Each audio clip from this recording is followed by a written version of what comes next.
안녕하세요. 대기업에서 자동차 산업과 2차 전지를 담당하고 있는 멘토 한중입니다. 자, 이번 영상에서는 도이치모터스 관련해서 한번 보도록 할 건데요. 이전 영상에서는 제가 도이치모터스가 어떤 기업인지 그리고 어떤 사업을 영위하는지에 대해서 좀 간단하게 말씀을 드려봤다면은, 오늘은 최근에 이제 들어왔던 수급들 그리고 과거에 주가 상승이 좀 강하게 나왔던 이슈들을 좀 재검정을 하면서 앞으로 상승 모멘텀이 나올 수 있는 부분들은 어떤 것들이 있을까에 대해서 알아보는 시간 가져보도록 하겠습니다. 일단 뭐 도이치모터스는 대부분 이제 외제차를 좀 좋아하시는 분들은 아실 거예요. BMW라던가 미니라던가 이런 외제차를 판매하는 그런 기업이죠. 간단하게나마 좀 말씀을 드렸고요. 자, 본격적으로 하나씩 좀 알아보도록 하겠습니다. 일단은 과거에 나왔던 주가 상승이 나왔던 이런 이슈들을 먼저 살펴보도록 할게요. 자, 차트를 좀 크게 보면은 2019년도와 2022년도에 큰 파동이 한 번씩 나온 것을 확인을 할 수가 있습니다. 자, 이때는 어떤 이슈로 인해서 주가 상승이 강하게 나왔느냐?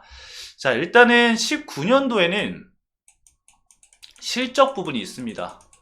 호실적이 이어지면서 그로 인해서 주가 상승이 좀 강하게 나왔던 부분인데, 좀 과도하게 주가 상승이 나왔던 것도 맞습니다. 그래서 연간을 좀 살펴보면은 지금 2019년도를 보면은 영업이익과 그리고 당기순이익이 다른 이 연도에 비해서 압도적으로 많은 것을 확인을 할 수가 있습니다. 그래서 큰 영업이익과 당기순이익이 회사가 이제 취득을 하면서 그 실적 부분이 시장에 반영이 됐다라고 볼 수가 있겠습니다. 이후에는 이제 단기 차익 실현이 좀 빠르게 나오면서 상승분을 모두 반납을 한 모습이고, 원래 주가 상승 이후에 일부 자리를 좀 지켜주기 위한 그런 흐름이 좀 보였지만, 자, 어떤 일이 터지죠? 바로 코로나19가 터집니다. 그래서 2020년도 3월 달에 큰 폭의 주가락이 있었고, 이후에 회복세가 나오면서 적정 주가를 이 가격대로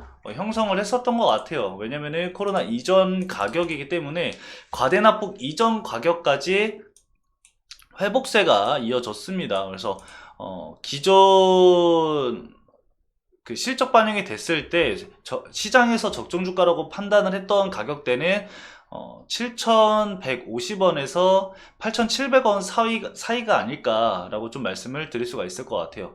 그 이후에 이제 2022년도에 다시 한번 큰 폭의 상승이 나와줬는데, 사실 이때는 윤석열 대통령의 관련주로 엮이면서 주가 상승이 나왔던 거기 때문에 단기적인 상승이고, 그리고 단발성 테마 재료라고 볼 수밖에 없기 때문에 추후에 이 관련주로 다시 엮일 가능성은 없다라고 볼 수가 있겠습니다. 그래서 결과적으로 다시 한번 주가 상승이 좀 강하게 나오기 위해서는 실적 부분이 좀 중요하게 작용을 한다라고 우리가 쉽게 파악을 해볼 수가 있는 거겠죠. 자, 하지만 현재 실적을 보면은 이전 해들보다 실적이 굉장히 못 나온 것을 확인을 할 수가 있습니다. 당기순이익 같은 경우는 큰 폭으로 축소한 모습이 보여지고 있는 상황이죠. 뭐 전방 산업이 좀 좋지 않았던 부분도 있기 때문에 그걸 감안해야겠지만, 그걸 감안하고도 좀 큰 폭의 하락이 이어졌습니다. 그래서 회복세가 언제 이루어질지는 명확하게 판단을 해볼 수가 없겠지만, 실적 부분이 현재 이 도이치모터스의 굉장히 중요한 투자 포인트가 될 것이다 라고 좀 말씀을 드릴 수가 있을 것 같습니다. 자, 그리고 수급적인 부분을 좀 말씀을 드려 볼 건데, 일단 하나증권이 거의 100만 주 가까운 물량을 보유를 하고 있습니다. 자, 근데 이거는 하나증권에서 매수세를 넣었다라기보다는 자사주 매입이죠.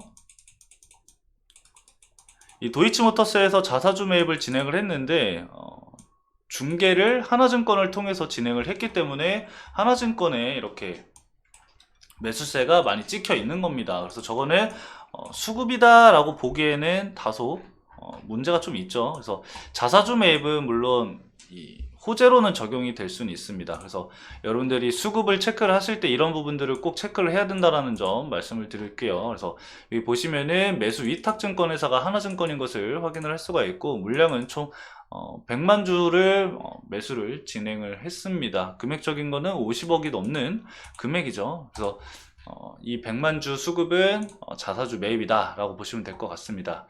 그 외적으로는 현재 KB증권과 삼성증권이 있는데, KB증권도 적은 물량을 보유를 한 건 아니에요. KB증권도 현재 48만 주 정도를 보유를 하고 있습니다. 그래서 계속해서 주가 횡보세가 이루어졌던, 하락세가 이어지는 이 시점에서 순매수세를 48만 주 이상을 넣은 거니까 이것도 좀 중요한 수급이다 라고 좀 볼 수 있을 것 같아요. 그래서 현재 241선을 돌파 시도를 앞두고 있는 상황인데, 거래대금이 있지 않는 이상 쉽게 돌파하지는 못할 것 같아요. 그래서 만약에 이 시점에서 거래대금을 동반한 주가 상승이 나오지 못한다던가, 아니면은 241선을 돌파하지 못한다는 가정을 하면은 주가는 241선을 맞고 다시 재차 조정을 받을 가능성이 굉장히 높아집니다. 그래서 현재 박스권을 그렸었던, 단기적으로 좀 박스권을 그리려고 했었던 가격대를 보면은 4,720원에서 5,270원 정도까지는 볼 수가 있겠습니다. 그래서 해당 가격 레인지 내에서 주가 변동성을 체크를 좀 해주시면서, 제가 말씀드렸던 241선을 거래량을 동반을 하면서 주가 상승이 나와주는지, 이 부분을 1차적으로 먼저 확인을 해봐야 될 것 같습니다. 이 구간 추세 돌파를 하지 못하면은 계속해서 하락세가 이어질 수밖에 없거든요. 그래서 4분기 실적도 물론 중요하게 작용이 될 겁니다. 4분기 실적이 좋지 못하다라고 한다면은 재차 하락을 하겠죠. 그렇게 되면은 하방으로는 4,720원까지도 열려 있다라고 말씀을 드릴 수가 있겠습니다. 그래서 추가적으로 계속해서 밀린다면은 전저점까지도 주가는 밀릴 가능성이 있으니까 참고하셔서 대응 전략 가져가시면 게 좋을 것 같습니다.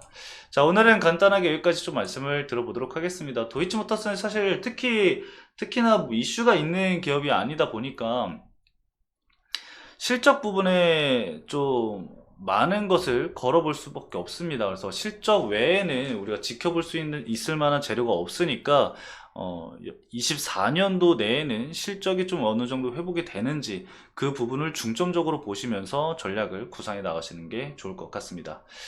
자, 오늘도 시청해주신 여러분들 너무나도 감사드리고요. 저는 다음 영상에서 도이치모터스의 수급이 변동상이 있다라던가, 아니면은 241선을 좀 크게 돌파를 해준다던가 라고 한다면은 제가 추가적으로 영상을 촬영하면서 여러분들에게 특이 수급이 어떻게 됐는지 그런 부분들 또 말씀드리는 시간 가져볼 거니까요. 저희 채널 구독 눌러주시고 함께 해주시면 감사하겠습니다. 감사합니다.